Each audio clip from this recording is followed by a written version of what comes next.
السلام عليكم ورحمة الله وبركاته. كسو دوادا صاحب عيال شفيع فشيال halkaan naga daawanaysa waa Shufeec Official. fadlan subscribe inoo saar haddaad hore noo joogteen commentiga iyo share-ka waa dhankaaga aad baad u mahadsantahay. soo dhawow waxaan noo hayaa reaction baa doonaya inaan ka bixiyo clip yar oo soo jiitay oo soo baxay dhawaan lagana diyaariyay saameynta coronavirus uu ku yeeshay suuqyadii iyo magaalooyinkii waaweynaa ee caalamka gaar ahaan Yurub iyo caalamka oo dhanba.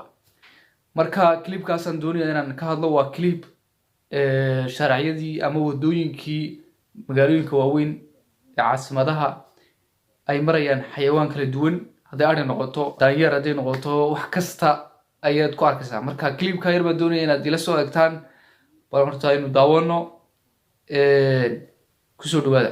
COVID-19 uu ku dhuftay qaybo ka mid ah adduunweynaha oo ay baneeyeen shaariciyada dadkii bini'aadanka ahaa ayaa haatan waxaa la wareegay xayawaanka ay ka mid yihiin riyaha, jiirka, sidoo kale daanyeerka iyo xayawaanada noocyadooda kala duwan.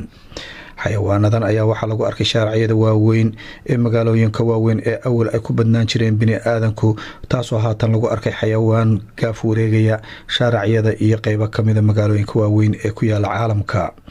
kooxdan daanyeerada ah ayaa waxa ay qabsadeen bartamaha magaalada Bangkok ee waddanka Thailand, halkaasoo ahaan jirtay sida arkaysaanba daanyeerada, jiirka, ariga adigu xayawaanka sharciyada magaalada soo baxay markii ay arki waayeen bini'aadankii ama dadkii ay arki waayeen ama ay maqli waayeen wax sanqadha ama dee suuqyadii dee saamigii suuqyadii waaweynaa baabuurtii wixii oo dhan bini'aadanku wadan jireen markay waayeen waad arkaysaa magaalooyinka waaweynaa caalamka.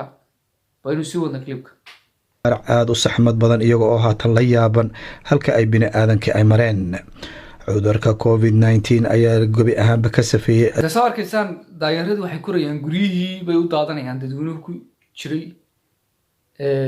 dee daanyeeradu qudhooda waxaa laga yaabaa inay cunto ay waayeen, dee ama xayawaanka oo dhan ay cunto waayeen, oo laga yaabaaba in bini'aadanku ay dee noloshooda ay ku tiirsanayd xayawaankan oo ay bini'aadanku wax siin jireen.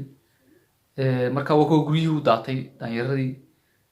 bal in si wada idinka dhex gelinay adduunweynaha shaariciyadooda in lagu arko dadweyne aada u fara badan, taasoo ay si weyn usoo dhaweeyeen xayawaanku, islamarkaana ay haatan gaaf wareegayaan magaalooyinka iyo shaariciyada awal aanay mari jirin baabuurta iyo dadka iyo buuqa oo aada ugu fara badnaa. ururada u dooda xuquuqda dhinaca xayawaanka ayaa sheegay in ay laakiin anigu xayawaankaasaan garan waayo. xayawaankaasi kanguru miyuu ahaa kale xayawaankaan uma garanayo. commentiga nagu soo sheega haddaad garanaysaa. xayawaanka lafaantooda ay isweydiinayaan halka bini'aadankii ay tageen, iyadoo ay raashin fara badan ay ka heli jireen goobaha ay dadku ay ku badan yihiin. tallaabadan ayaa waxa ay noqonaysaa markii ugu horreysay taariikhda bini'aadanka. lano kale laakiin xayawaanka ma ururo u dooday leeyihin anigu ma ogeyn.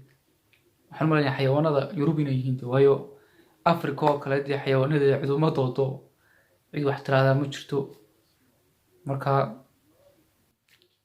asi wadno ee xayawaanku ay gebi ahaanba ay la wareegeen shaariciyadii waaweynaa ee magaalooyinka awal ay buuxdhaafiyeen dadku. dalmar, warbaahinta qaranka, magaalada London. hawanigu sheegayay waayo xayawaankani waxay ku tiirsanayeen nolosha dadka bini'aadanka. hadday caawin noqoto, hadday cuntooyinka ay ahaato dadka kasoo hadho oo kale, cuntooyin gaara dee wadamada Yurub oo kale cuntooyin gaara bay leeyihin xayawaanku. hadday ayda noqoto, hadday bislaha noqoto, hadday daanyeerka noqoto. marka dee dhaqaalin iyo hawl weyn bay bini'aadanku u hayeen xayawaanka. dee nolosha adduunkuna waa isku nool, oo xayawaankuna wuxuu ku nool yahay dee nolosha bini'aadanka. bini'aadanku qudhiisuna wuxuu ku nool yahay xayawaanka qudhiisa dee waxa ilaahay abuurtay oo dhan makhluuqa.